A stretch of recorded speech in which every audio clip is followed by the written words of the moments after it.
All right, good evening and welcome to Tuesday, December 19th, 2023's meeting of the Beacon Zoning Board of Appeals. I am Jordan Haug and I am the chairman of this board. We are going to have a meeting this evening on 925 Wolcott Avenue. There's going to be two aspects to this meeting. The first aspect will be a continued public hearing that has been adjourned a number of times on the variance aspect of the project. And then there will be a second public hearing on the building inspector's determination of October 13th, 2023. It should just be noted that these are going to be bifurcated in the sense that the public hearing will be opened or will be continued on the variance, and that's what we'll be speaking about. The applicant and the public will be asked to speak about that, and then we'll also open a public hearing following that with regards to the determination. And so I just ask that the comments be directed towards which aspect of the meeting we are currently in, and due to the we'll have a 5-minute limit today, and Montos, if you don't mind being my timekeeper.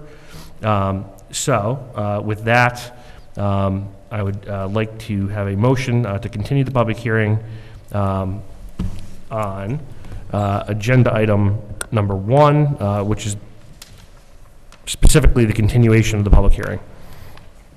Motion. Second. Motion by Judy, second by Montos. All in favor? Aye.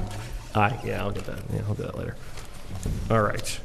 So first, we'd like to hear from our consultant that was hired. He submitted a report, an appraisal report, and other various documents to us as we directed back in August in conjunction with this application. And Kevin, if you would if you wouldn't mind to please just present your findings for the record. Good evening, everyone. My name is Kevin Schick. I was engaged to appraise this property in 2 scenarios.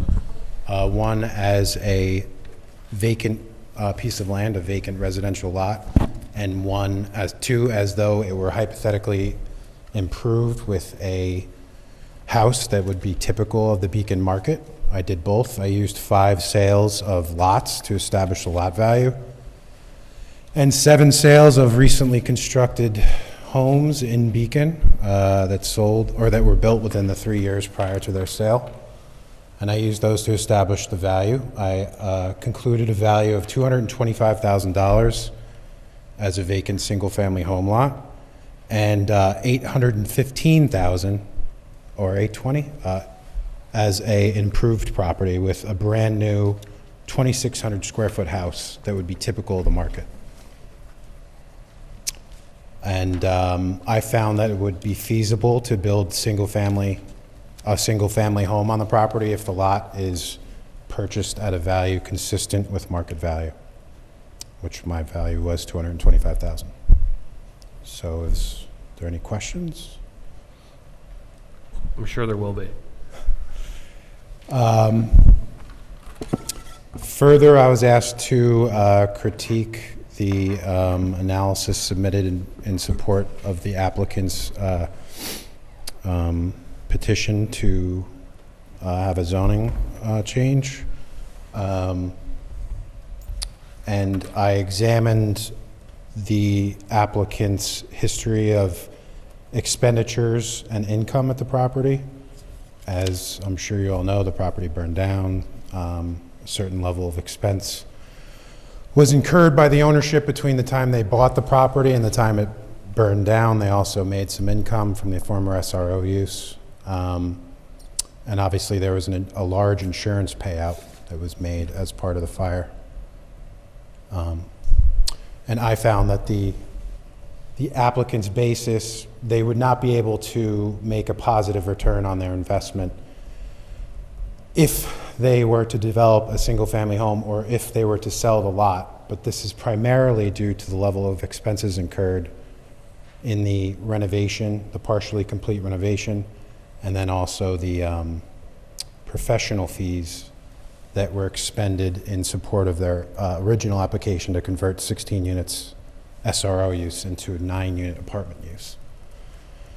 So when those expenses are considered, I don't think it's feasible for them to make a return on their investment with either a lot or a developed single-family home. I have a question for you on that. Sure. So in your analysis where you identified the expenses and the revenue, why wouldn't you include the value of the property? Because they would still own that as well. This, I valued the investment, so they made a $65,000 down payment. The down payment was $65,000, which was 10% of the purchase price, the allocated purchase price. Then they got an interest-only loan or interest-only mortgage construction loan. And with that money, they spent $375,000 on renovations. They claimed to spend that much, and $180,000 getting approvals for the property to convert it to 9 units, which, in my experience, I always break everything down to a per unit value. So they spent $20,000 per unit to get approvals for the conversion, and then, I'm sorry, let me just do the math here. So I'm not sure, let me restate what my question is.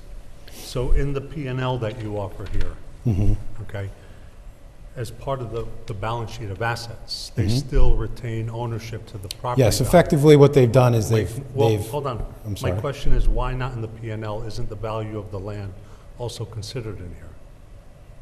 I mean, because they still own the land? Because they still own the land, yes. Well, basically, that bottom line is they've effectively acquired title free and clear for $315,000. Okay. That's the way I'm looking at it. They still have the So it's not land. fair to say then they have a loss of $314,005, That's the current status of the investment. the current status of the investment. Right, But if they- overall, if they- from a balance sheet perspective, they still own the land. Yes, so if they sold it for $225,000, they'd be down 90. Right. That's not necessarily reflected in your report per se, is my question. Why isn't that reflected in your report? It is. What do you- That they're down 90,000. Your report says they're down Well, there's 314,000. a note underneath it where I examine exactly what they're down. Where you're saying essentially the owner has acquired full unencumbered title for the property. If they were to sell, they would be 314,000. down $90,000, yeah. Yeah, okay. It doesn't say that explicitly, but I get you. I have a question. Sure.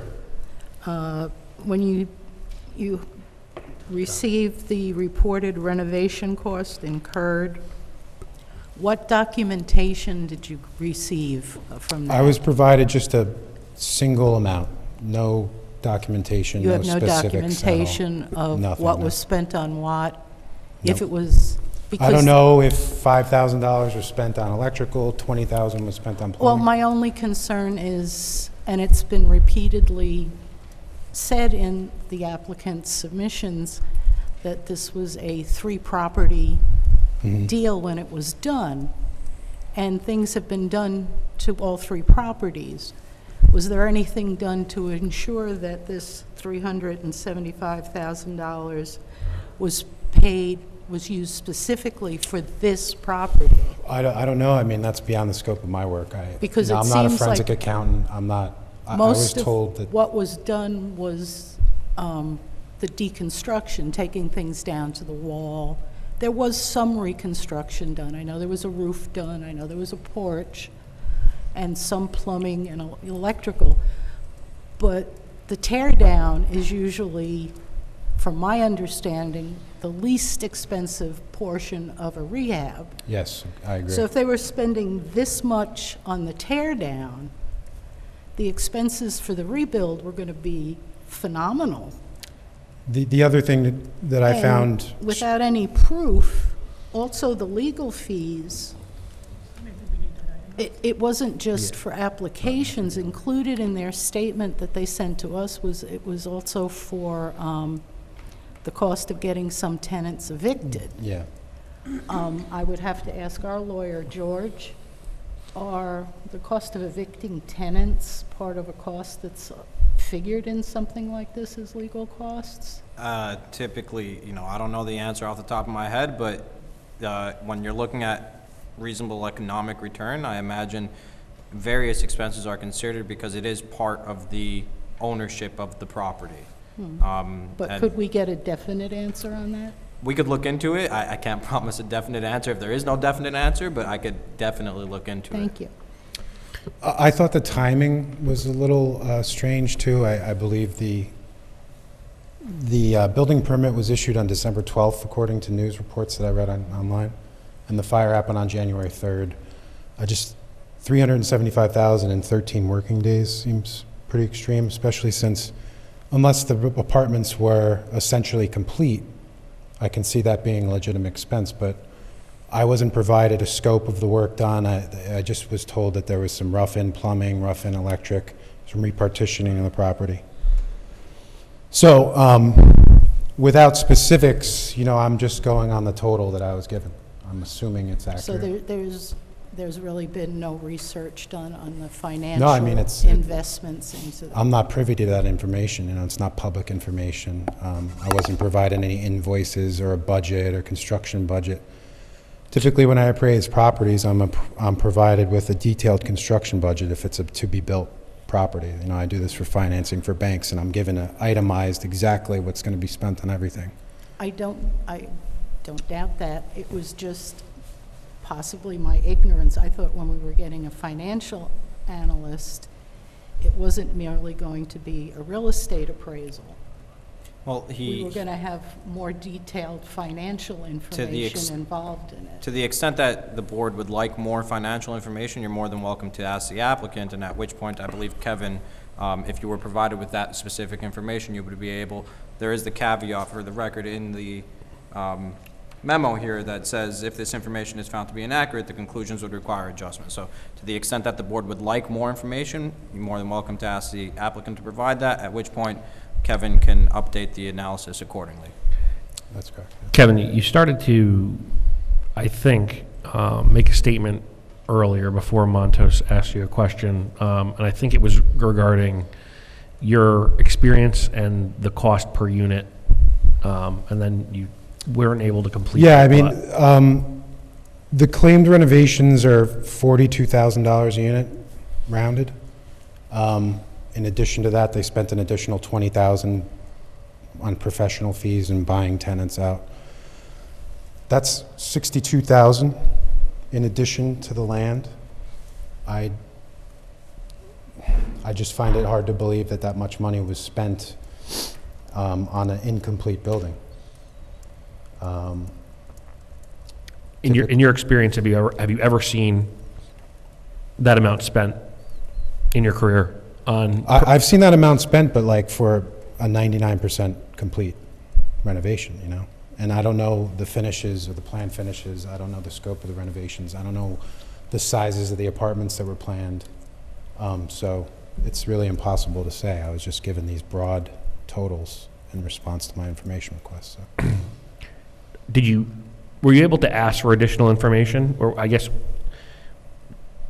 to do a more complete analysis, it appears as though you would have needed itemized information from the applicant. Is that fair to say? Yeah, I mean, I assumed the information I got was all I was going to get. So I went ahead and completed the analysis with it. And, I added the disclaimer that if that information is found to be inaccurate, or that I would need to redo it.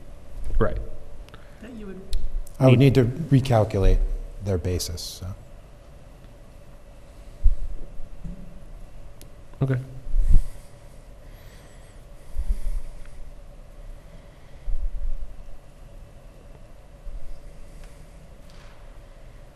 I have no, We didn't get this until late last night. Mm-hmm. I have gone through much of it. I honestly would like a little more time to go through some of it. I mean, you have the conclusions, they're concise, they're easy to understand. But I really feel we need more financial information. Well, I think I don't think he's able to do that. Oh, But I think, yeah, understand. yeah. I'm not saying it's his. So, I was going to say, if the board would like financial information for the record, you can request that financial information from the applicant. Sure. Kevin can only do what he can do. So if you would like to make that request, the applicant's representative, I thought it was too. if you The would whole like board thinks that that's what we requested. the specific justification for these numbers, Yeah, The details behind these numbers. yeah, from the applicant. okay, that may have been the case. I know that at one point we did request that the numbers were provided, and I did provide the numbers. But, you know, to the extent that a detailed construction breakdown or whatever, or invoices are available, you're more than welcome to request whatever you would like from the applicant when they are. Do we have an assessment of how complete the apartments were? Well, I think we have, We have a dollar figure, but we do know it's only, as you said, from the time the permits were issued to the fire, it was only 12 days. How much time had they anticipated it would take to do the full renovation? Yeah, that, I don't think he knows, but I think we have testimony from Bruce that it was, At the time of the fire, if I remember, I think from the applicant, the description was it was taken down to the studs. That's right. Yeah, so just prior to the fire, the second, well, actually, the last time that I was in the building, which was prior to issuing the building permit, they had basically gutted out the second and third floor. So that was completely down to the studs. The first floor still had, sheet rock and plaster on the walls. But the upstairs it was pretty much open except for one room. They had one room which was still. Was what was on the first sheet floor, rock. new sheet rock, or just? There was no new sheet rock. So So there was that no was new the sheet rock. existing There was first floor. no plumbing. Actually, just prior to the fire, the plumber was still trying to get his plumbing permit, except there was an issue with his license, which we were waiting on confirmation from Rockland County. Prior to issuing the plumbing permit, so I don't know if any work had taken place at that point. There was some electrical work, I think, that was done prior to issuance of the permit, from, the walkthrough we had. There was very little work that was done at the last time that I was on the property. In response to my information request, they said that the roof was replaced, all the windows were replaced. The interior was The reconfigured. windows were partially replaced, I believe. I don't think he replaced all of them, but he did replace, Well- he did replace some, because there was some of the windows on the top floors were wide open. wide open. Yeah, so they had removed. No glass. When we had issued the stop work order, he had removed the windows, I believe on the third, I think on all the windows on the third and possibly some on the second. I'd have to go back and review pictures just to see. And the work was started before building permits were Yes, issued, right? Yes. so, all right, for me, I think it'd be helpful if Taylor could come to the podium, please, and then I just want to work out a timeline, because I think it'd be helpful for me, because I think linearly. Thank you. Can I just ask Yeah, of course, yeah. Bruce one more question? Well, yeah, sure, but In terms of rebuilding, since there was an I can't hear existing you. structure there, We can't hear you. in terms of rebuilding, Yeah. because there was an existing structure there, there's already sewer run to the plot, there's water already run, even with the building destroyed. Those are already at least onto the property. Yes, the water, yes, Water, water and sewer is sewer, currently, and electric. yes, it's currently there. So the existing connections to the municipal sewer system, there still is a stub there, the pipe that used to Yeah. service the building is still there at some point, somewhere probably in the middle of the yard, it was cut off. And any Same thing with the rebuilding, water. there would have to be some repair, but does that cut the cost of rebuilding, that those are already in place? There is some savings, yes. There's some, because they don't have to go all the way out Up into to the street, yeah. Thank you. hi. Hello. Can you just clarify timeline for me? When did your client close on the purchase of this property? I mean, I don't have, for the record, Taylor Palmer with Cuddy and Fader, I don't have that direct information. We had some timeline materials submitted. There was a letter included, I think, December 1st that responded to the initial requests from the city's consultant that sort of laid out the information there. I know we've previously talked about timeline because that was a request of the board. So I know it's part of our record. I just don't have that immediately available for this discussion. Do you know, do you know if the construction loan closed simultaneous to the acquisition of the property? I don't. Do you know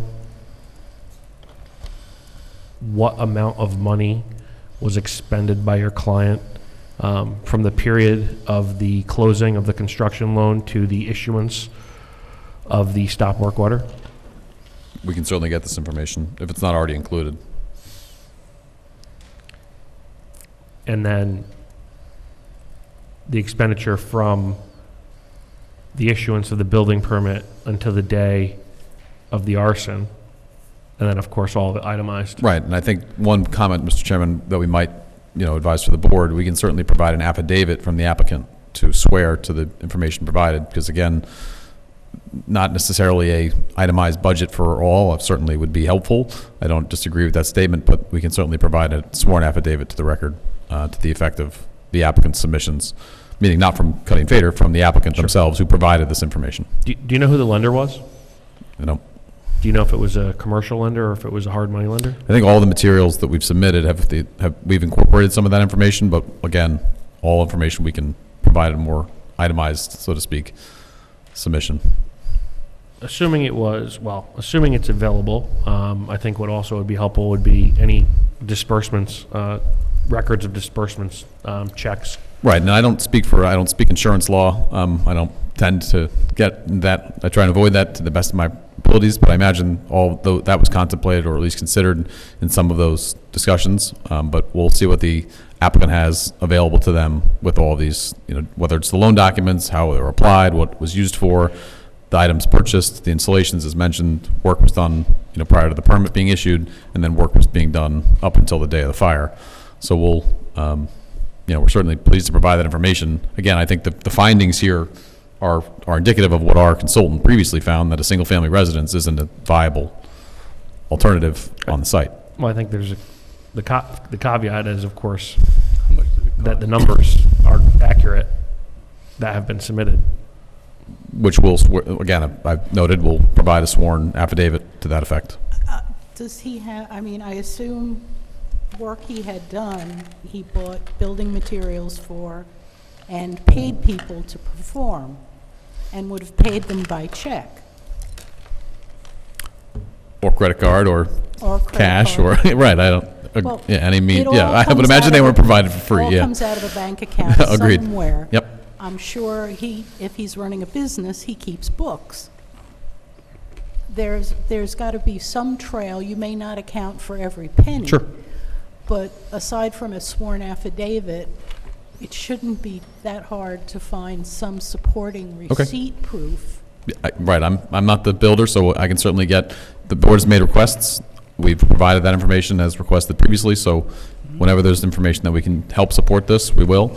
Again, the findings are, as Mr. Chairman mentioned, they're based on the details provided by the applicant, but they're all, they're being presented to us and we're representing to you on behalf of the applicant. So they'll provide at the bare minimum, they'll provide a sworn affidavit, which is providing confirmation that the person who was responsible for those components.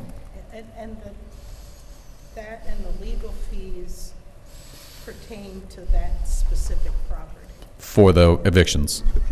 For the evictions, for the legal fees, for the building materials, for whatever else. Yeah, and I think at one point we noted in our most recent submission is that building permits were issued for 2 other SROs after the date, I understand that. well after, right. Repairs could have been done to them. Sure. Before, just where the money came from and exactly. Understood, and they are different LLCs, so they're different, completely different companies for each of those properties. So I understand. To be clear, the loan was not spread across multiple properties, is that correct? It said somewhere. that's what it said. It says somewhere that they were all purchased at the same time, though. they were, yeah, it was part, right. And again, I apologize, we only got the report last night, so our economic consultant is not available tonight. He would be addressing the majority of these questions and probably has a itemized knowledge. Sure. Better than I would of that information. My math is, if you combine the professional fees and the renovation cost post-acquisition, there's $555,000 that is claimed to have been spent. And so I think it's reasonable to ask for an accounting of that $555,000. So that's what Okay. we're requesting. A true accounting. Yeah. We're not by no means objecting. I'm just offering what I can provide you this No, evening. I versus- understand. I think that when, we hear a sworn affidavit, it's like if you come in with an affidavit from your client stating that I spent $555,000, like, okay, but we're working in this area. I know there are certain requirements and things that are needed to have loans dispersed, which is why I was asking the questions I was asking before. There should be more than just an affidavit. Right, and if we had gotten this before last night, we probably would have gone into the, to where we could to find other information to be able to respond to you better, but we didn't, so. Neither did we. I- But I think you're right. I think the sworn affidavit isn't, we need itemization. Microphone. Oh, we need itemization, definitely. Okay. Right, to the extent we can provide it, we will, and in addition to that, a sworn affidavit. Yeah. Yeah. Good. This is not based on the report we just were talking about, but in the material you provided us, there's a zoning analysis on page 36 for anybody who's looking at this. Just specify what you're looking at here. Okay, sure. This is, it's Dated December entitled Which submission? 925 Walcott December 1st. Avenue. Your submission, December December 1st. 1st. It's Exhibit A of the December 1st. The submission. appraisal report, yeah. The Collier's appraisal report. Page 36. And on page 36, there's a zoning conclusions, which says, and I'd like your interpretation of this line because we've gone back and forth on it. The line is, based on the interpretation of the zoning ordinance, the subject property is not an outright permitted use that could not be rebuilt if unintentionally destroyed. So one interpretation of that line is There's too many knots. because the use variance would be lost in our zoning, it could not be rebuilt if unintentionally destroyed. Last I checked, Colliers does not have a lot of ESQs. They have a lot of PEs and other unqualified to make that type of an argument. They can certainly make a discussion from a note, but they're by no means attorneys. They're making a reference here, a generalized reference that we do in most zoning analysis that you'd see from a engineering consultant, that we're not going to tell you anything you can do here, really, because we don't want to be responsible when you can't or when you can. So I think this is a caveat Okay. of, we're giving you that there may be a concern that we have. We have no idea how to apply it. We're not lawyers, so look into it. Right. You're That's how saying I'd they're analyze not it. lawyers, you are a lawyer. Correct. Yeah, we didn't Right. prepare this report. No, I understand. But my point is that this suggests that at least the owner Yeah. had this brought to his attention.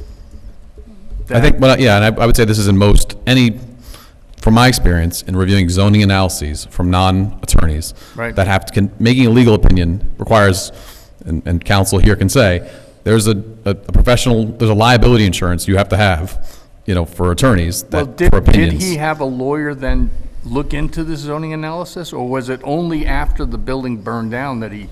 We were learned- retained, we learned were that, retained after post-fire, so our Right. firm was not involved in any Right. discussion. But anybody buying a property does not have the ability to say, I didn't know the zoning, therefore I am, right? Right. You buy the property subject to the zoning. The zoning, as applied to this property, it was a pre-existing non-conforming use, so he bought it with the use. Regardless of what this document says, it's just, these types of conclusions are often in these documents because they're CYAing their own report. They're covering This their- might be a possibility, that might be, but hey, and most, zoning codes are written differently. We provided examples of that throughout all of our materials that said, X code says very explicitly, because our whole argument, our whole discussion, which is the next public hearing about the new determination, is whether or not it's a use or an area variance.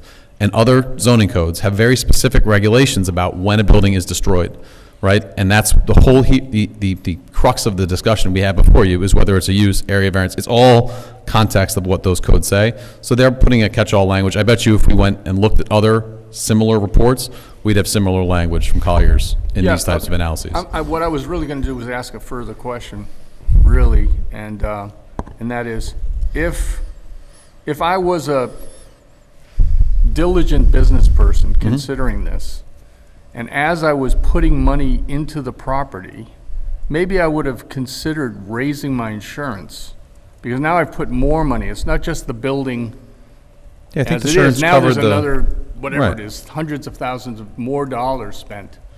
And I just wondered that, because this had at least been discussed, you know.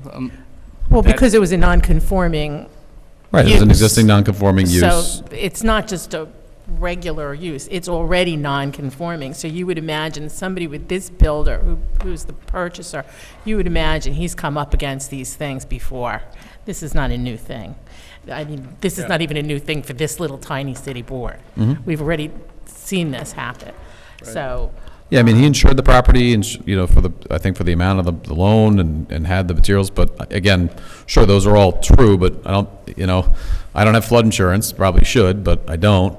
You know, that's me, right? I've made a decision to taking a risk, but to say that the risk is the conversation we're having with you all is not the nature of the discussion. The discussion is whether or not the use should be permitted once it's been destroyed.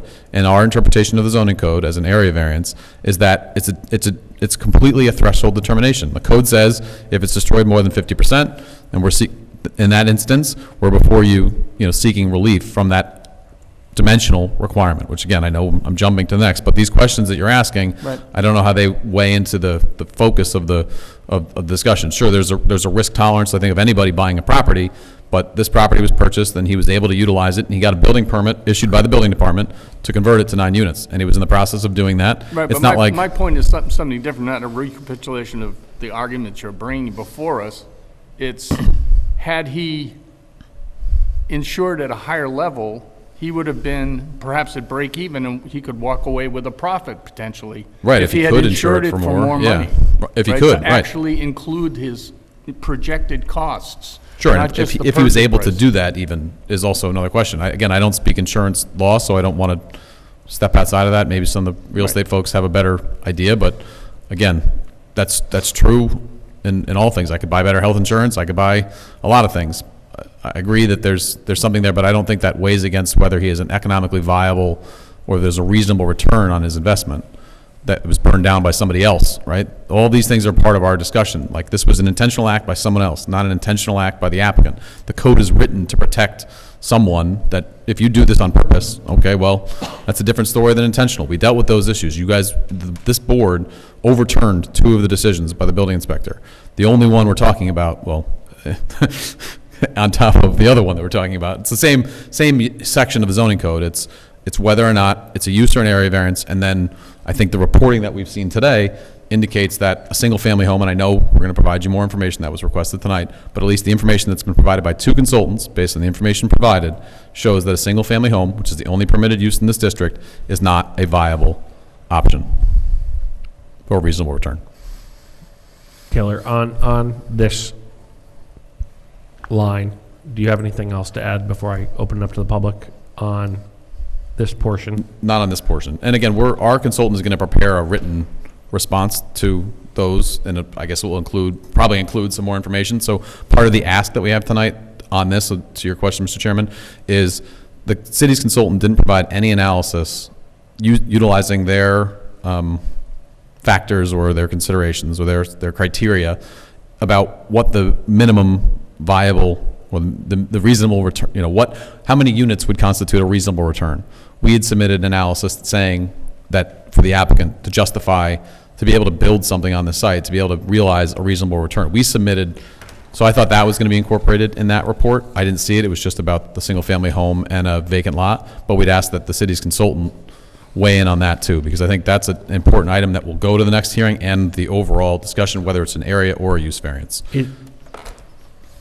is it not for this board to determine reasonability and not? Absolutely, but all you have, if you're comfortable with what's pro-offered by the applicant, I by no means am suggesting that the city's consultant needs to go any further. But to the extent that the board is having the city's consultant do any additional work on this, because it will be the issue, whether it's use or area variance, for the minimum relief necessary. Two different standards, but same criteria considered in both levels of analysis, whether it's an area or use variance. I think it's important that the city's consultant provide that same feedback. They can utilize their standards. We're certainly going to do that. We're going to do that, spoiler alert, we're doing that ourselves, but to the extent that the city's consultant wants to do that independently from us, I think we should try and, again, you're the board, so if you see that would be helpful to have it from your consultant, or we can offer it first and they can reply. However, the board, we're going to take their analysis and say, based on how they analyzed it, he analyzed it, this is what, how many units are necessary for a reasonable return. We expect it to be the same, but I don't have that information tonight because, again, we didn't have enough time to pull this together. Was the applicant aware that he was purchasing a property that was a grandfathered in, non-allowed use? Was he aware of that when he bought it? Well, it's not an allowed, it's a permitted use. It's just an existing non-conforming. Well, it was a permitted use, but it was a non-conforming and Right, which grandfathered constitutes- in. yeah. And that if it were destroyed, it would not be, just granted that it would be allowed again. As a matter of fact, the law states kind of clearly, we can parse it, and we are parsing it, obviously, that's what all these meetings are about. Right. But whether he can rebuild or whether he can't rebuild. But was he aware of what the zoning was on a non-conforming use such as that? Well, that's why we're here. Was he That's aware? the critical question of why we're here. No. Was he aware when he bought? I believe he was aware that it was a non-conforming use. I'd like that on the record.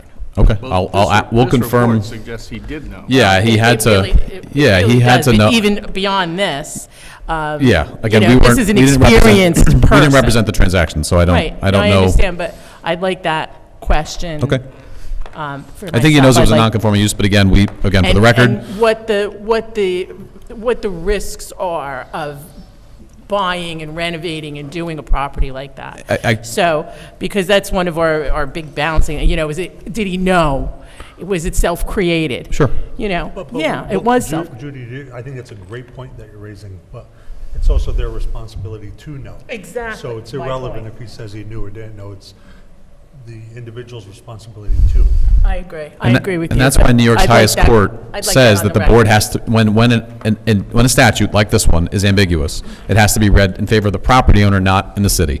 And so in this instance, the ambiguity has to be read in favor of the property owner, and that's where we are with you all, and that's where the balance has to come in. The ambiguity, any ambiguity in this code, the section we're talking about doesn't talk about uses, it talks about the building. And here we are talking about whether it's a use or an area variance. That's where we're going next.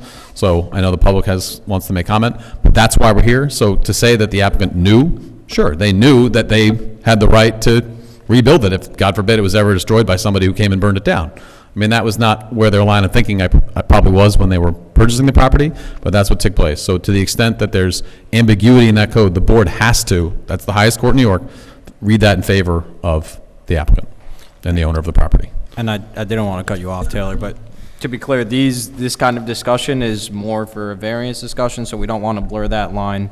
So, I appreciate the conversation that was had. I didn't want to cut you off, but. Thanks. If Taylor has nothing left, Yeah, just the one request that the board's consultant might consider weighing in on the number of units. Sure. Okay. All right. So we will open it up to the public for comment, specifically on the dollars and cents aspect. And Montos, how much time are we giving? My name's Teresa Chairman said Kraft. 5 minutes. 5 minutes per person? 5 minutes per person. Here's your agenda. Tonight's agenda only states one public hearing listed on the agenda, line item number 2, under approving your minutes. So I will read my one statement. There have been 5 public hearings to date, and the applicant's lawyer states today in his legalese that he is not privy to the financial documents that have been requested through this process.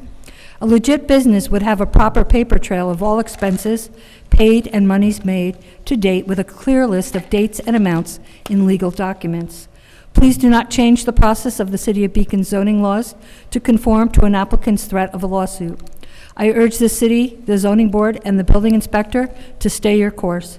You are doing your due diligence to ensure that developers adhere to the laws on the books in the city zoning laws, which specify what types of structures can be built or not be built within each zone.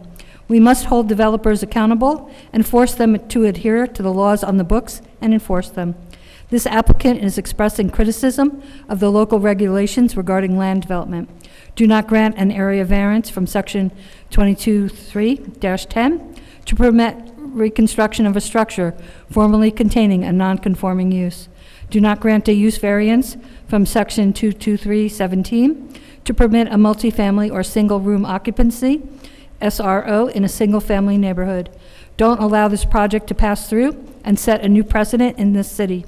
Please close the Pandora box and vote no.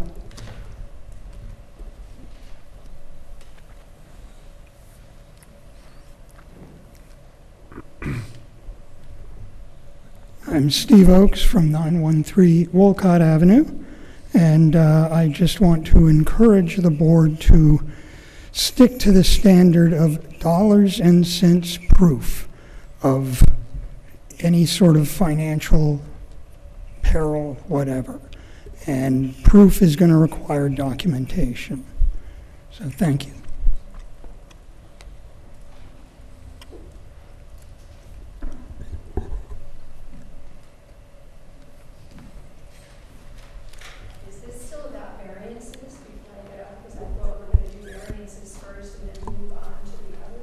That's correct. That is correct. Okay, thank you. Charlotte Woodward, 821 Walcott Avenue. It's a shame that the applicant, Yashia Berger, is not here. It seems like a lot of questions could have been answered from Monroe. That's where he's from. And he's requested variances that do not adhere to Beacon's area and use standards of the zoning code, specifically the standards for area variances 1 and 2 and 4, and use variances 1 and 3. Standard 1, area standard 1. Upon reading Mr. Taylor's letter of October 31st, one would conclude that the goal of the applicant is to build a 3-story multifamily apartment building, increasing nonconformity. An imposing structure, such as seen down on Tioronda, the 3-story, would certainly change the neighborhood's character visually and environmentally. A rebuilding of anything other than a single-family home would likely be substantial in a negative way. Area standard 4. The additional traffic would have an adverse effect on this already busy school crossing area. The safety of the children and pedestrians is very concerning. Use standard 3.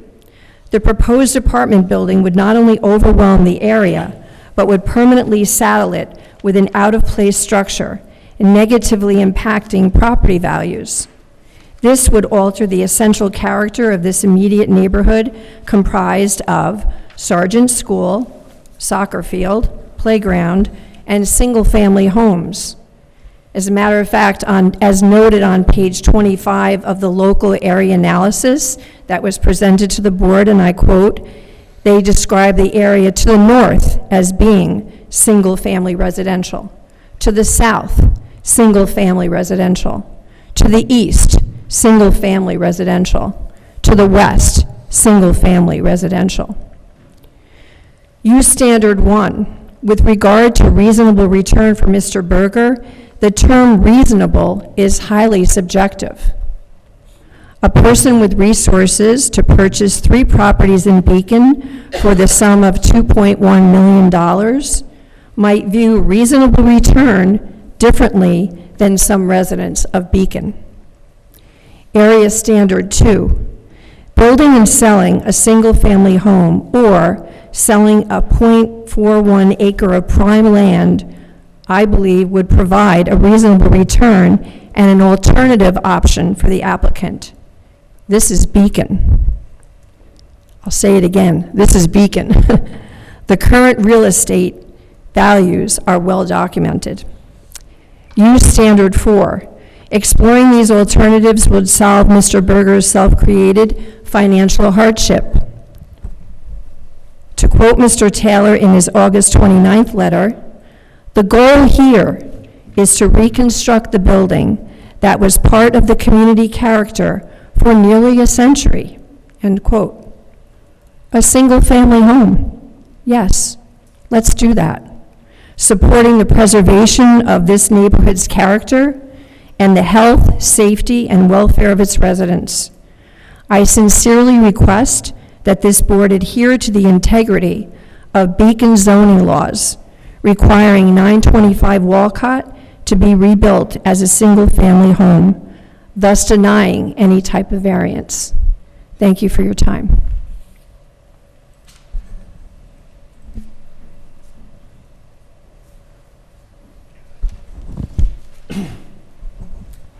Hello, my name is Brittany Mustakis, 80 Sargent Avenue. In my opinion, this whole discussion of reasonable return is irrelevant because the permit that was granted was illegal. This use increased the property value over 25%, and in their submission for the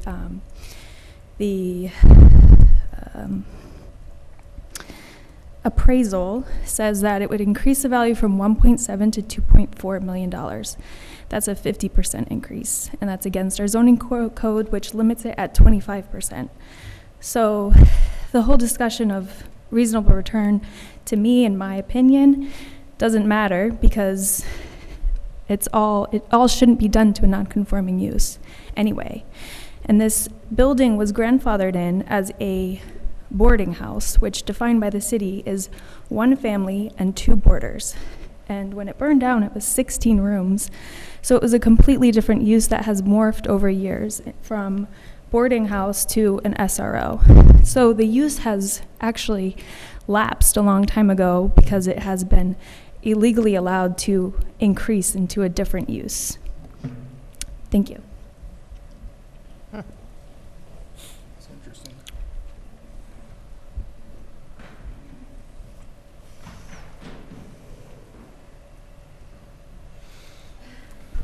Good evening. Joe Malandricolo, 66 Sargent Avenue. Just going to make one quick observation to this whole process, every little piece of it, and that, yes, it involves the variance. I think what we really need to look at in the applicant's desire for their return on investment, I think is not accurate. I think what the applicant wants to return was their forecast of an income and a business. That's what they want to get back. This isn't about a return on investment. If it was, they wouldn't be spending all this money on legal fees and counsel and all this other stuff. They would have put the money back into the property, built the house, and move on. And they would have gotten their return on investment. But let's face it, a 9-unit building gives them a business with income in Beacon, in a residential area. Let's call it what it is. Thank you.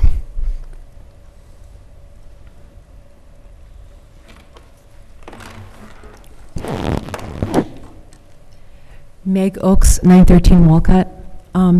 With the financial information, I think also one thing that's important is, because this is a little blurry with the property, the 3 properties, that whatever information is really just applying to this property. It's not $180,000 for legal fees for all 3, but what applies to this one, just to make it clear and fair. Thank you.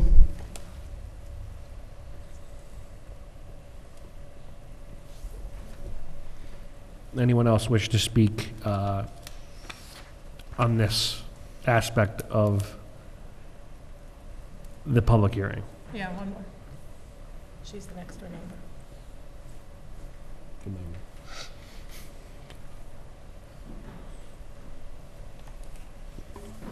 Good afternoon. My name is Norma Manyweather. I live at 923 Walcott Avenue. It was my house that caught on fire also. To put a 9-apartment building next to my building, my home, where we've been so long and we've been so comfortable pretty much living there, not the whole time. We had a lot of noise and everything from those people fighting and drinking and calling the cops all times of night, the fire department. But mainly what I want to say is, and it's emotional for me to even think that they would even consider putting a big building next to mine. I just want you to understand that how that would make it uncomfortable for the people in the community. It needs to be a single-family home. That's it.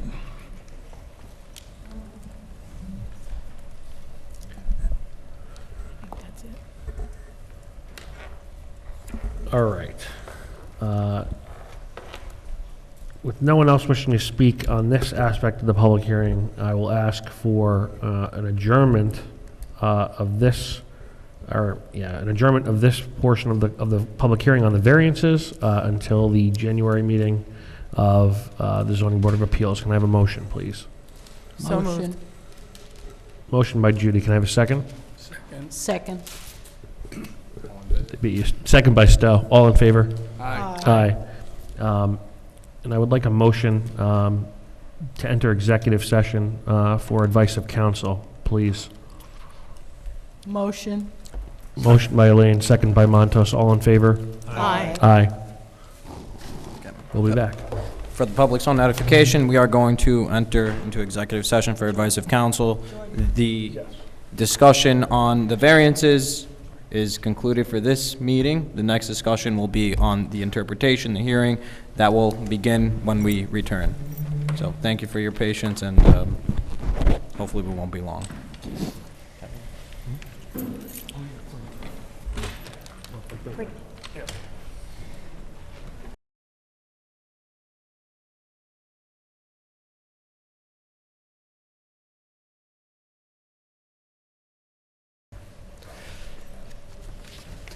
I will take a motion to return from executive session, please. Motion to return? Motion from Montos, Second. second from Elaine. All in favor? Aye. Aye. And I'll take a motion to open a public hearing on Bruce's determination dated October 13th, 2023. Motion? Motion by Judy, Second. second by Elaine. All in favor? Aye. Aye. Good evening, Mr. Chairman, members of the board. Long time no see. For the record, Taylor Palmer with the law firm of Cuddy and Fader on behalf of the applicant. As you mentioned, Mr. Chairman, we are before you this evening in connection with the continued review of the interpretations, and I'll keep it focused again to what we're referring to as the third determination issued by the building inspector on October 13th, and it concerns whether the relief should be classified as an area variance. In that same third determination, which again is sort of an extension of this and will be only really discussed upon the board making a determination about use or area variance. The building inspector also made determinations that there would be area variances required for minimum lot size, building height, and the number of units. So that's, again, an extension of the overall determination. So turning first to what we've classified as a area variance request, as we detailed in our August 29th and October 13th submissions, in the supportive case law that confirm our arguments. In the first alternative, we're submitting that is that the relief that we're seeking for as an area variance for the reconstruction volume permitted. It's a clear dimensional requirement, and it's dimensional or physical requirements and not a land use purpose. So it's not about the land use or the control of the use. It's related to a dimensional component. So to allow the reconstruction pursuant to a building permit that had been validly issued in lieu of the 50% limitation in Section 22310D. So that's the relief we're seeking.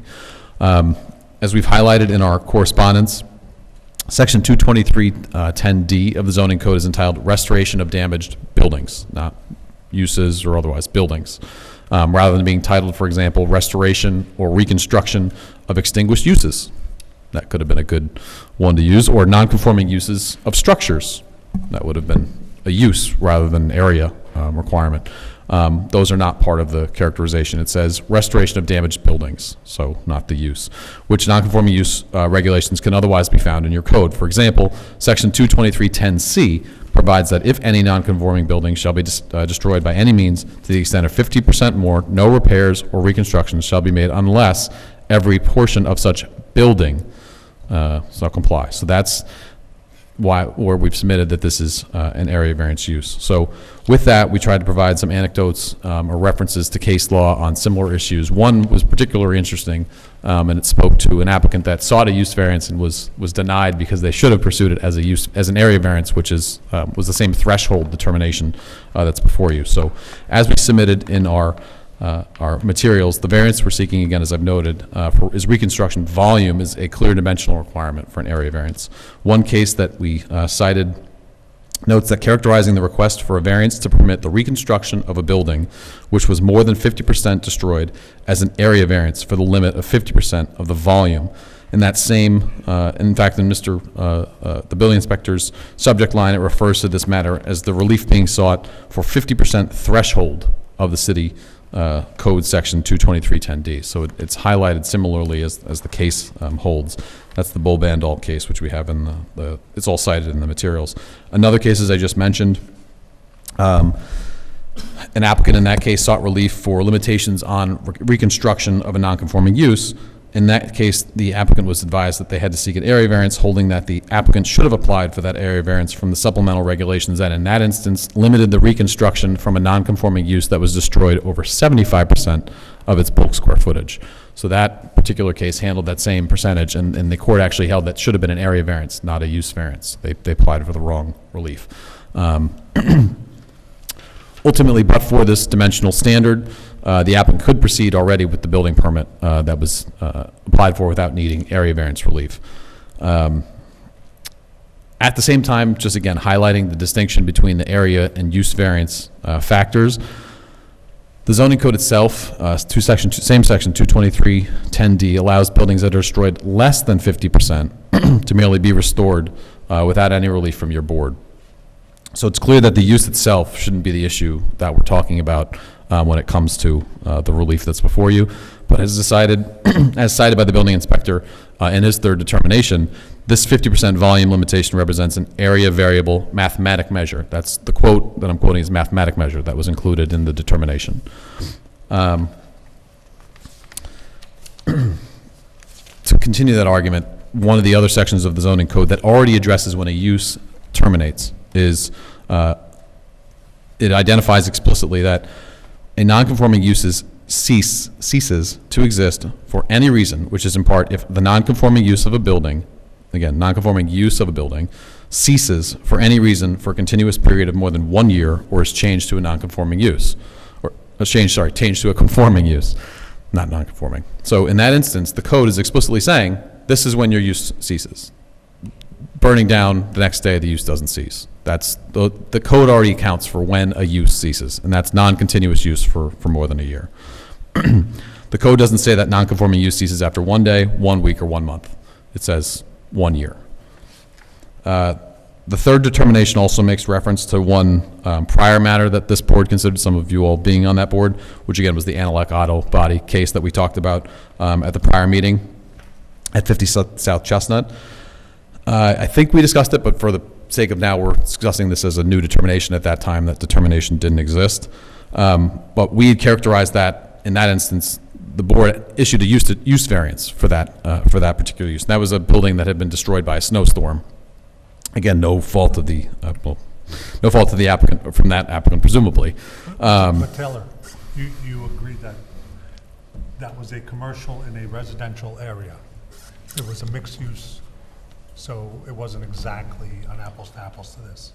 Right. We're even more. Yes, I would say yes, but the point that I would say that it's not apples to apples is that owner and that applicant at that time pursued it as a use variance, and whether that was guidance that their counsel provided them, the case law that we submitted to you says that was wrong. So whether we're not going to go back and can't take it back, but that analysis and whoever was guiding it at that time, the court has weighed in on that, the second department, and said this should have been, that particular instance could have been handled as an area variance. But I just wanted on the record that it was a mixed use, a little different than this. It has a lot of similarities and is in general proximity to this application, and it has a lot of factors that are on point. Again, most importantly, the fact that it was destroyed by an act none other than the owner themselves. Like, they didn't intentionally. That was one of the things you all made a decision already to overturn the building inspector. The applicant here did not destroy the building or change it to a conforming use, things that would have terminated the use. This was a act by another. So again, I think they are pretty similar, one fire, one snow, but acts of, others. One, I guess, being God. That being said, it still wasn't a residential district. It's a commercial use there, as you pointed out, Montos. And again, that applicant chose to pursue that, whether that's because there was no opposition. Here, it's particularly unique. We have a lot of comments from the public. We've highlighted many of those as generalized community opposition, which is not a standard that this board can consider in making a decision about the application. But again, that application, that particular owner, obviously a very well-established family here in the city of Beacon, and again, there was not opposition. So whether it was a use variance, an area variance, a use-ish area variance, again, I'm not saying that the standards weren't applied, but had the court had to weigh in on that application, they likely would have come down on it the same. Well, we don't know that, we can't say it, but we cited a case that explicitly said that that instance should have been handled as an area variance. And we didn't see any refuting testimony from council or from the building inspector that provided other details to say that this is not an area variance for this dimensional standard. But I think clearly the code highlights sections where the use extinguishes. And these issues are being parsed because the code itself, this section wasn't intended to regulate the use, and whether it had been by prior administrations isn't necessarily how it should be handled today. And again, the city council can change this code to be more specific, and it have recently adopted new legislation for a new, well, it's not adopted, I don't know if it's adopted yet, but it's being considered for the Fishkill Avenue district to be very clear. If a building's burned by a fire, this is what happens, right? A non-conforming building. That's included in the code. They're seeing recent events and putting it into practice. If it wasn't so clear, if it was clear, I don't think you'd be doing that right now. Again, I can't speak for exactly why they're doing it, but the fact that it actually highlights the fact of a fire or damage to a building, that's particularly specific and particularly not included in this code. So I think the use provision, the provision that we're dealing with in this particular instance is speaking to a dimensional requirement and is an area variance. There are other sections of the code that otherwise address the use component.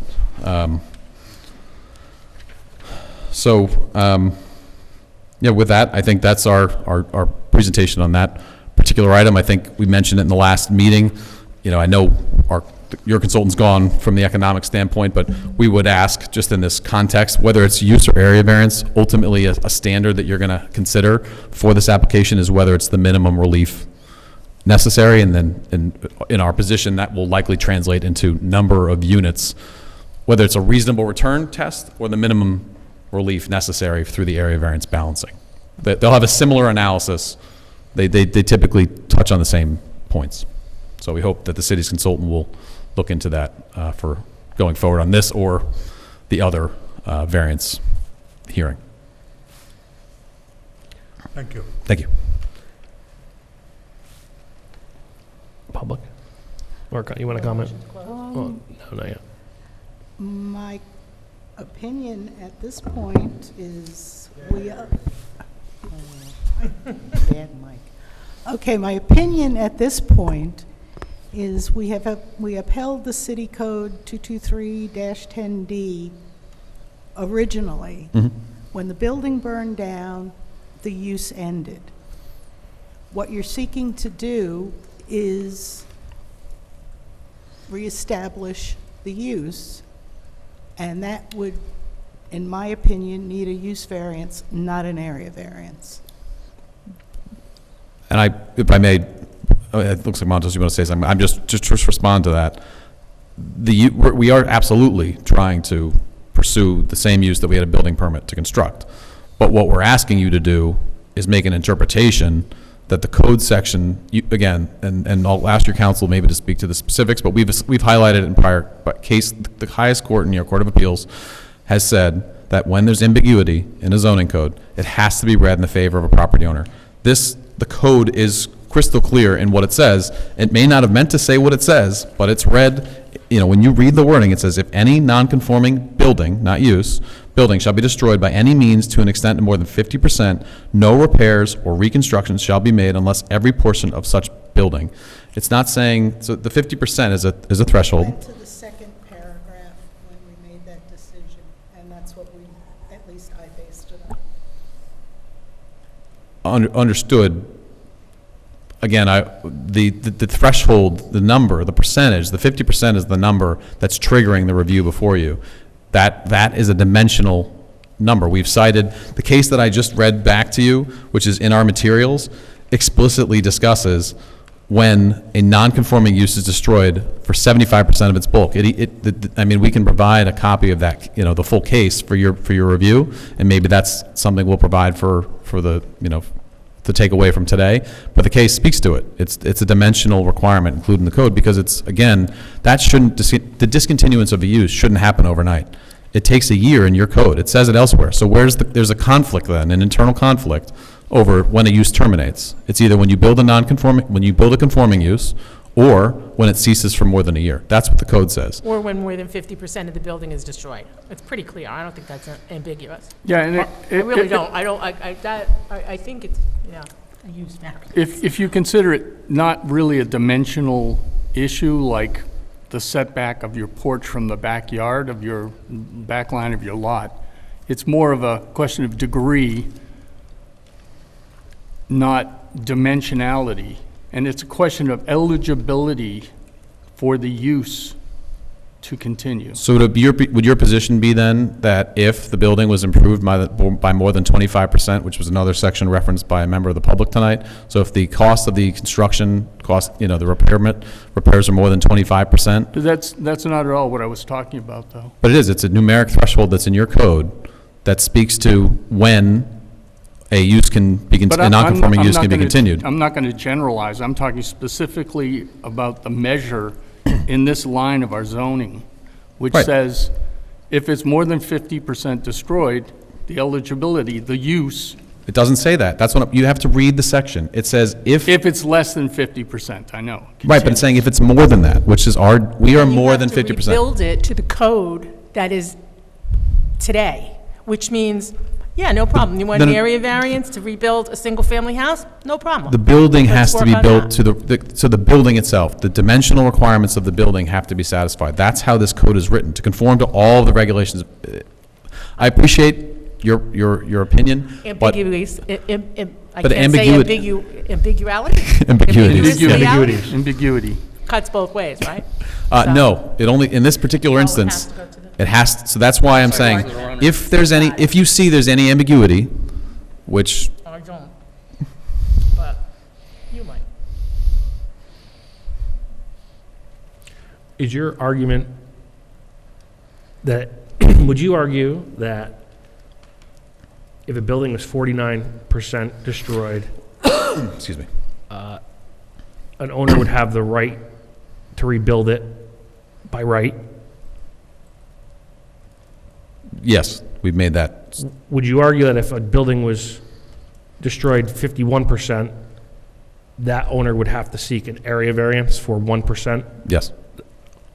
We're seeking, yeah. we're effectively seeking at or around, I don't know the foundation or anything would give you 2%, but we're effectively seeking 100%. We're seeking to vary it 50% more than is provided in the code.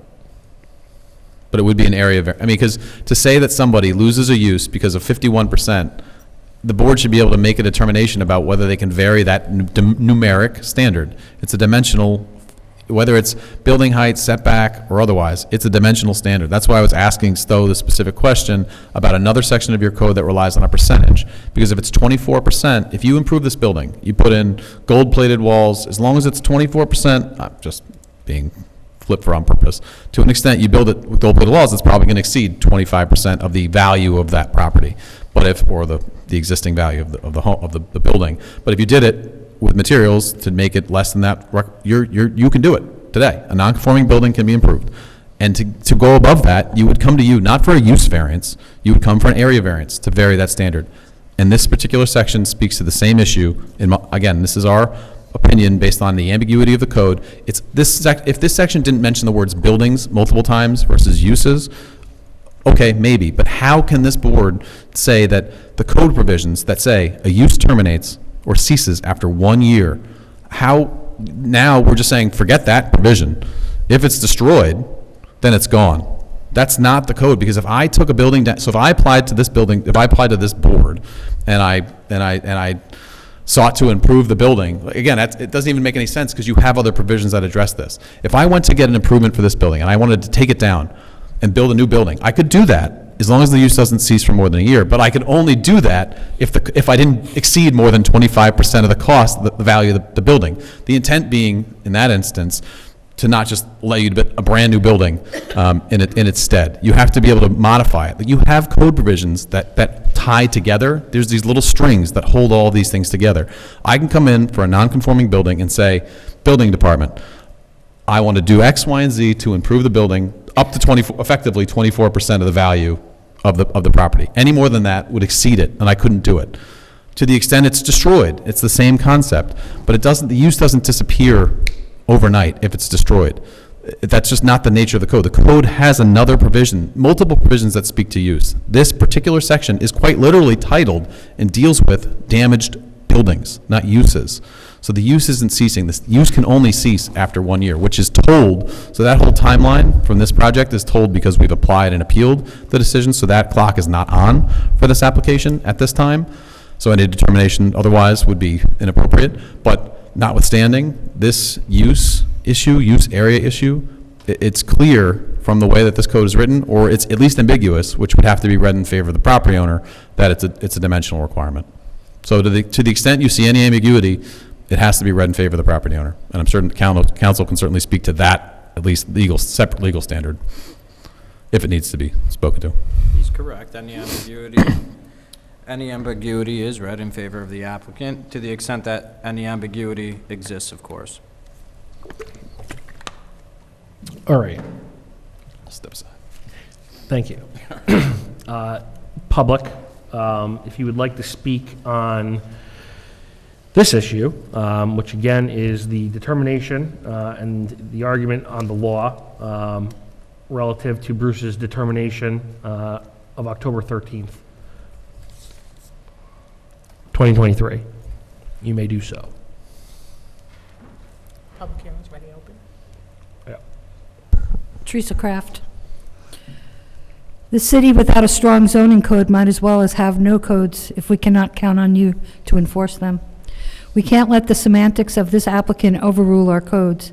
However, how this building was destroyed, it was destroyed beyond 50%. The argument that is must conform to current code is single-family housing. The applicant failed to follow all legal procedures throughout this whole process. Please deny this request for an area variance. This proposed project is a roller coaster nightmare, just a few feet from residential homes. And yes, the neighborhood does deserve to have their public comments weighed into this public hearing. Our quality of life is in the balance tonight. You must weigh in on the facts that pertain only to this parcel and not subject to examples of other parcels around the city. If they want to compare it to other parcels, let's look at the quality of life this same parcel owner is treating his additional parcel directly across the street. That speaks volumes. You must weigh in on the lack of facts and the non-facts submitted by this property owner and its legal counsel. Please do not grant this.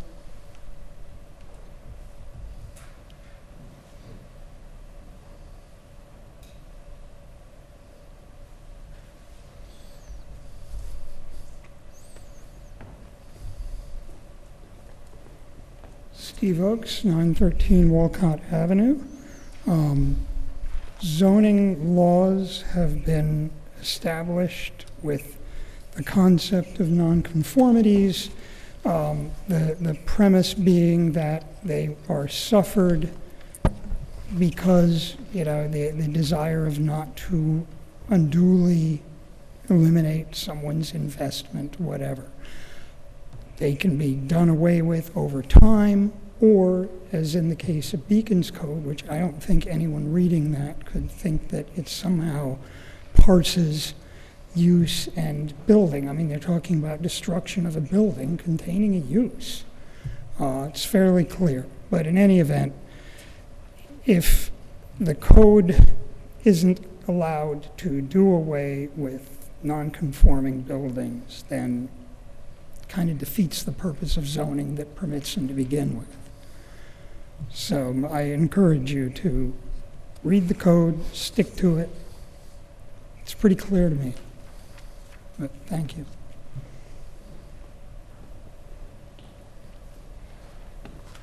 Hello, Brittany Mastakis, 80 Sargent Avenue.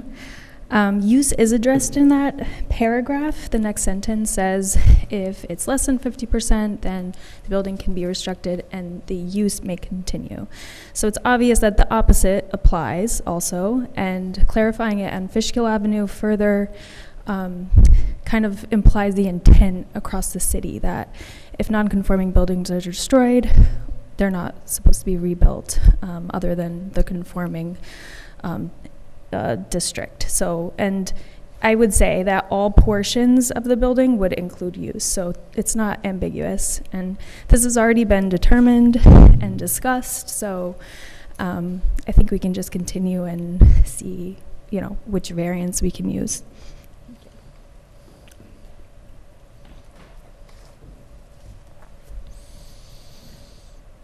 Anyone else from the public? Mr. Palmer. Thank you. Again, I just would highlight that the other factors, and we've included this in prior submissions, we did include specific sites to codes in communities where it does speak to when a use terminates, you know, on destruction. This code, again, those codes will not have a discontinuance provision if that's the case. They'll discontinue it, and Beacon could do that too tomorrow. The city council could adopt it. Well, after public hearing and all the red tape that goes along with adopting new legislation, as they are with the Fishkill Avenue District, they could do that. But this code, in this particular section, the one that the building inspector is relying on, in the original, as we recall, this was the original determination. It was one determination that this code section applied, and whether it was related back to the Analec matter, which may have been, you know, it's based on guidance from an old building inspector or whoever, you know, or just based on a determination, it's being applied, and having been applied in the past is not reason to now apply it here. And the city can very much resurrect or resolve that through legislation to make it clear. But the fact that the city has other provisions that process this, that you can't improve a building to a certain percentage because it's, again, controlling the non-conforming uses, that a building that's destroyed up to 50%, you know, doesn't even require any review by any board, right? That's a big destruction. That could be 2 floors of a 4-story building, right? That's 50%. How that's even characterized, it's a numeric threshold. So ultimately, all we're asking this board to consider is that the relief sought and the application that's before you is seeking a variance, an area variance from the 50% threshold, so that we can rebuild the building that was approved by the building department for an issued a building permit. So we're seeking 100% relief, well, 50% relief from the dimensional requirement. Taylor, would you agree or disagree that you are asking us to change something we already determined in a previous holding? Well, the board upheld the building inspector's original determination that this section of the code applies I believe the building inspector is applying the correct code section. So we're not arguing that the building inspector is not applying the right section. It literally is entitled, as it was highlighted by the public, damaged building, restoration of damaged buildings. It couldn't be clearer that that's the right section of the code, but the effect of what that code section is having on this particular property owner and this applicant is being misapplied. So what we're seeking for you is not to say that the decision you made was wrong about upholding the determination. We're still seeking to vary that standard, and what was, you know, sort of carried on through several meetings until I think very recently, where we submitted more support. We had supported it throughout the process, but ultimately it was asked to make a decision, and ultimately the building inspector issued a formal determination rather than council letters or whatever. But we have always been of the position that this was an area variance. And only then, in the alternative, was the relief, a use variance. But the building inspector issued a third. So there was the original determination that you upheld. Then there was sorry, that's not a fair characterization. There was an original determination. Then 60 days later, before we ever appeared before you, there was a second determination that had 2 other sections added to it, the original plus 2. Your board then made a decision overturning the 2 newest determinations, upholding the original. But at that time, I don't believe we were speaking to whether it was a use or an area issue. It was just that this section applies to this project, and the parsing of it now, what was now decided or determined by the building inspector is that he has determined that it's a use variance.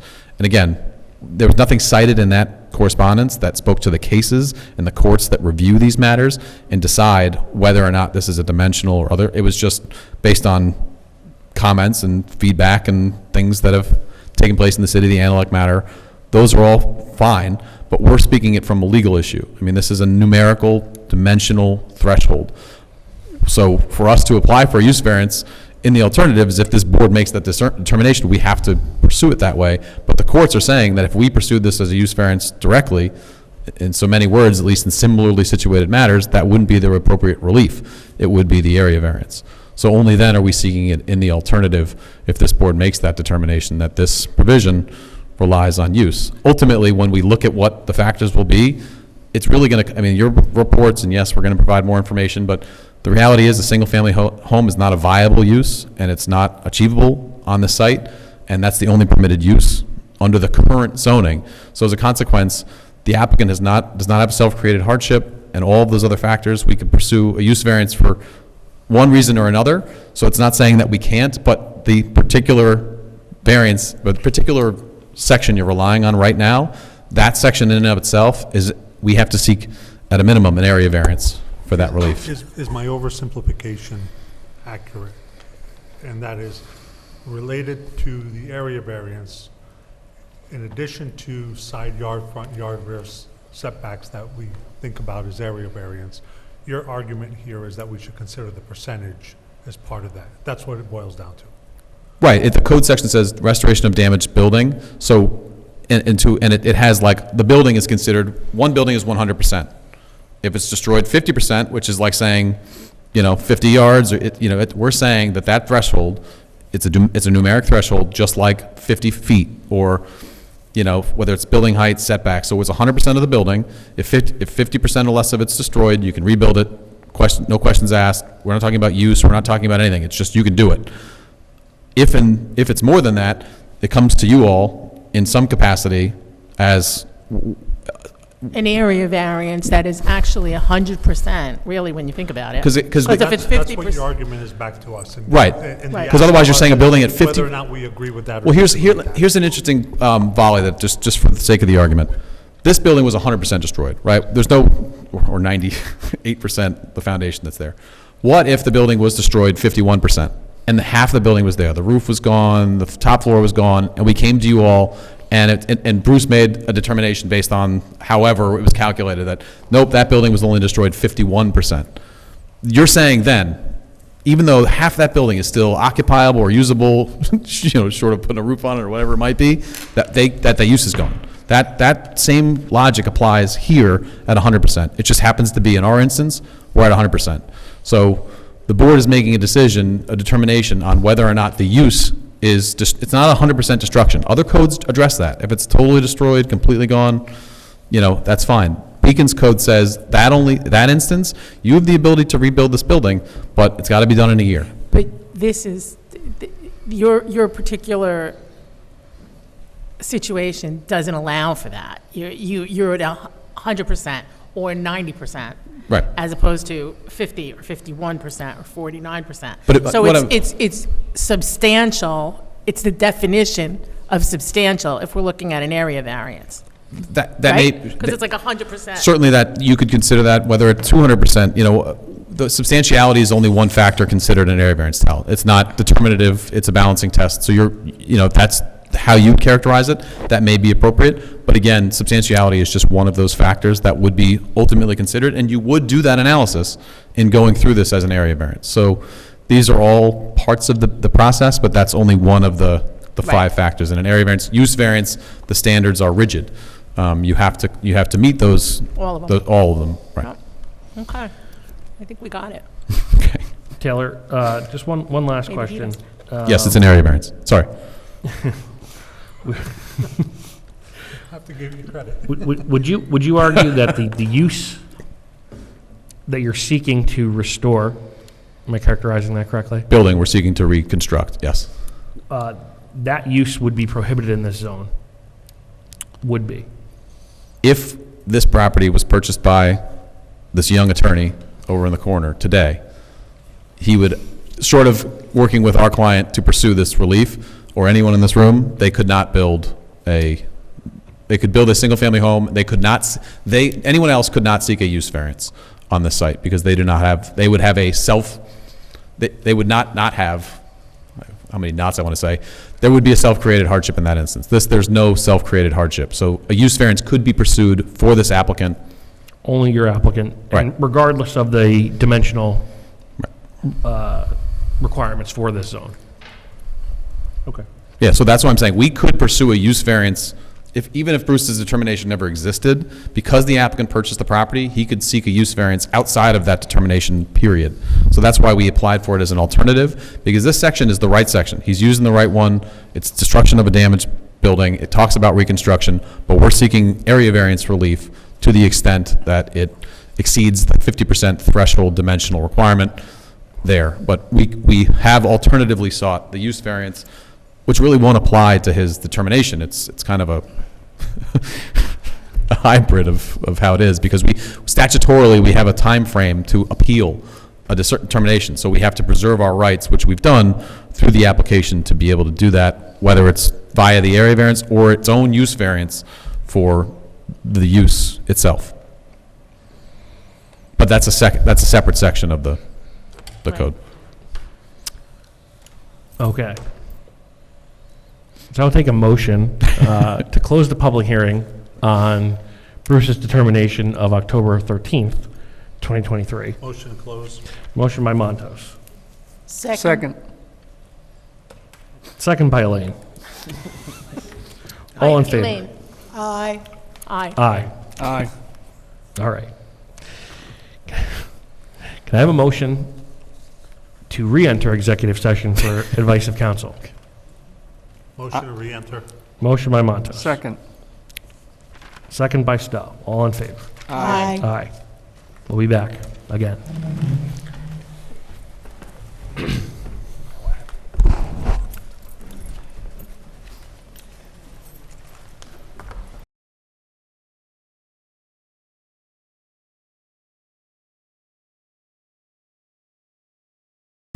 Can I have a motion to come out of executive session, please? Motion. Motion by Elaine. Can I have a second? Second. Second by Stowe. All in favor? Aye. Aye. All right. With the public hearing being closed, Mr. Palmer, do you have any, not new, Yeah, no. but would you like to say any concluding remarks?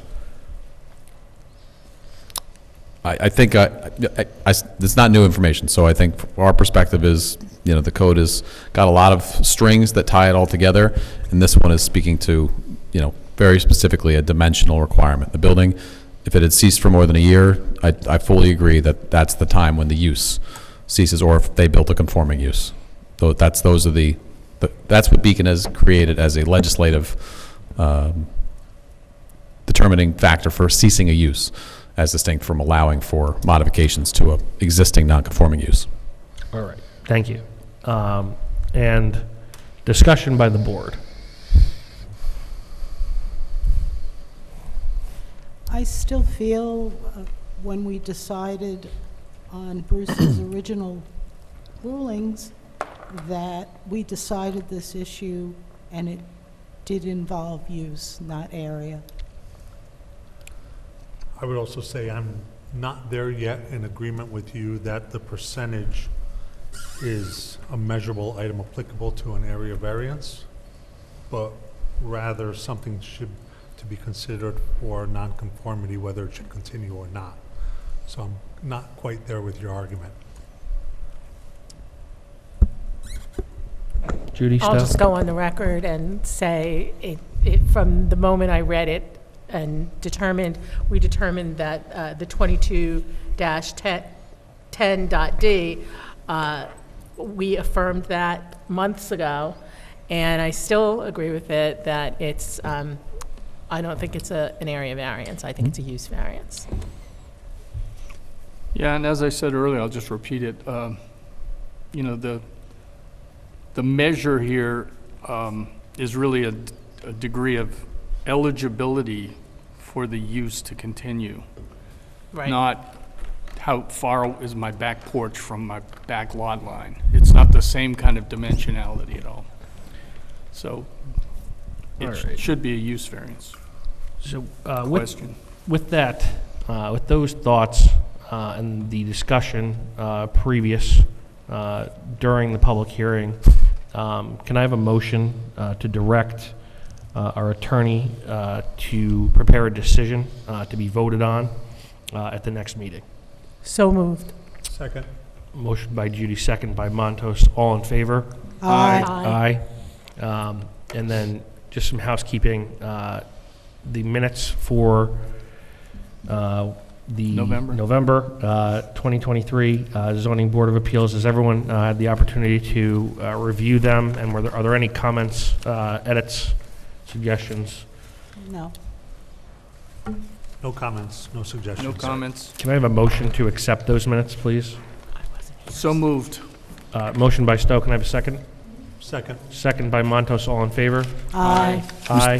Mr. Chairman, just before you close the hearing, if that might be where you're going next, might I make a request, and whether the board sees fit in doing so, for purposes of efficiency, might the board consider authorizing your counsel to also at least have in draft some type of determination regarding the pending application that's before you, I guess the remaining relief, which is, that may ultimately be a use variance. Do you mean, are you asking, Not saying that the board vote on the application tonight, obviously, we're providing you additional information, but might be beneficial to be able to go through those materials if the board is intending to, the comments tonight were consistent with the board considering the relief sought as a use variance. And that's the resolution that will be contemplated, but might the board also consider having at least a draft of the resolution related to whether or not, because the information that's going to be provided to you, if the consultant provides it, would be, based on supportive information other information we might have, if it's not just an affidavit about the financial information, but that's not going to change, that shouldn't change drastically or at all. And then hopefully some number that the financial consultant will address of how many units would be a minimum, because now we're not talking about the area variance piece of this. If it's the use variance piece of it, look, it sounds like there might be too many hanging chads. I just think, right, so We need a resolution.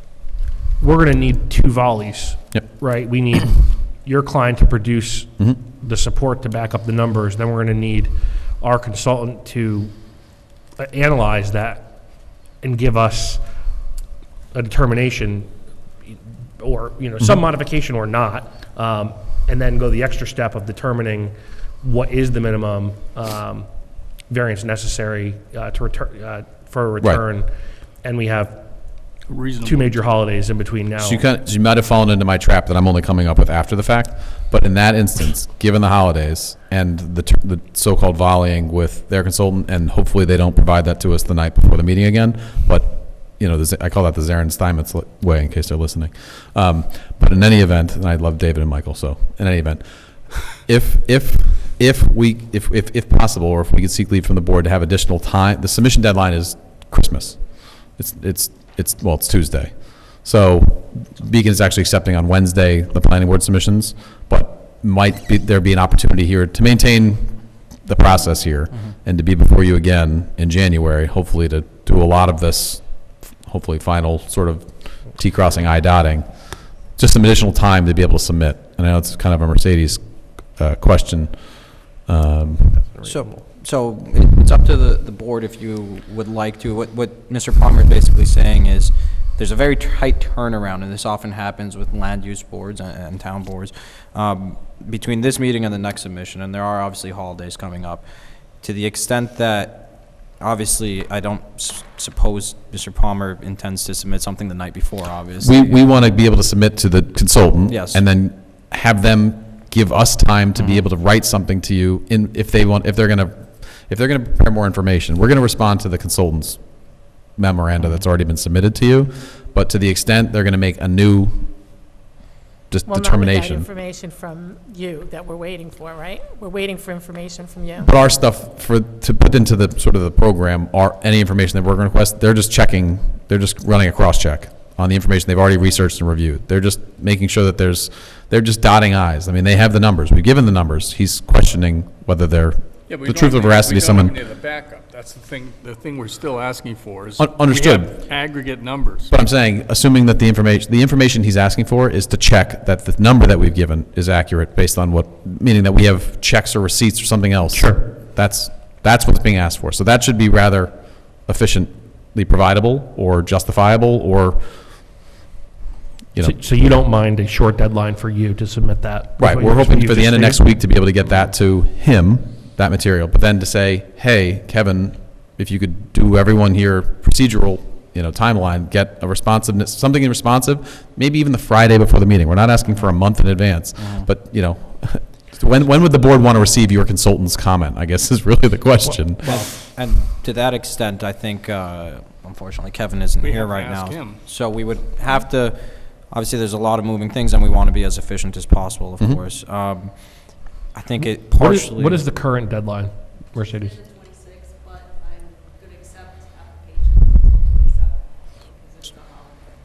So a week from tomorrow. Yep. A week from tomorrow. So your point is, Taylor, you don't, well, you need to submit the numbers, then you need to receive something back, and then you're going to want to submit. If the board's okay, yeah, essentially, right. are you okay with us making 2 submissions? Because that's what it's going to come down to. And hopefully that in a time frame when the board could consider it in January. I know that you all did a great job of, you got it last night, and we were talking about it today, so we appreciate that. I certainly am sick of receiving things the night before meetings. I guess, I would defer to, Mercedes, it's your job in the sense that I don't want to put you in a position where, you feel like you're not, and you need to be able to do your job. So, typically what happens is the day after I receive the hard copies, I try to get everything out in the mail to you, so that's also a factor, because I have to get everything out to everybody. So the 27th would be your first submission? Yeah, that would be the responsive submission to the existing report, and if we can, get the same materials that have been requested tonight, so that it's like, you've got it, and you've got the additional information, and then the city's consultant's going to prepare a report, but we'd like to be able to have that conversation with you in January about whatever other information your consultants come up with and not the night before. So ideally, the Friday at least before the meeting would give us all at least a couple days. For all intents and purposes, you would be supplementing. We'd be adding a supplement. Yeah, you would be supplementing the submission that whatever you provide on Right, Wednesday, it's sort of like whatever an it is. apology in advance that we may not be able to provide Get you with a everything response to okay. his material until Sure. like the day of the meeting or the day before. I mean, I don't think there needs to be an official action by the board, but as chair, I Okay. can say that, I understand that it's impossible for you to submit Yeah. something if you don't have something from Okay. our consultant, right? And I think I've been on the record, we authorized a consultant Right. to be hired in August. We didn't get something from the consultant till last Yeah, and night. again, we appreciate you all tonight. And so I think getting into it there is some 24 hours later. understanding from me as chair, with respect to this is data points, and you need to have things to be able to prepare legal documents clearly. So I also don't think it's appropriate for me to put a deadline on our consultant. But with the caveat, you're not going to be expected to turn around something in 48 hours. I won't think that that's reasonable. And, also to put on the record, some of the adjournments, although they are at the request of the applicant, have been because of that exact reason. The applicant hasn't had the full information. So I think I've just put on the record what I hope that's enough. No, I understand. I think it's, whether it's an apology in advance, it's just we're trying, we want to make sure that you have an opportunity to review what the Sure. same way that the consultant provided it last night. We don't want to do that. We wanted to try and get it to you as early as possible, but we think it'll be useful to be able to have that, the two sides, documentation to look at when you're making, hopefully, a determination in January on the ultimate use variance. That's what you decided tonight, to be determined. I don't think we're going to be able to determine the use variance before the January meeting. No, at the January meeting. At the but January. We don't, if we have all the information, we'll see, but, Right. I think we'll see, right? Got it. We need to see what we get. Happy New Year. I'll take a motion to adjourn the December meeting of the Zoning Board of Appeals, please. So moved. Second. Motion by Stowe, second by Elaine. All in favor? Aye. All right. Just for the record, meeting in January is what date? The 16th. It's a Wednesday, right? When, the next meeting is on a Wednesday, the 17th, due to Martin Luther King Day, just so everyone is aware that it's not our normal Tuesday meeting.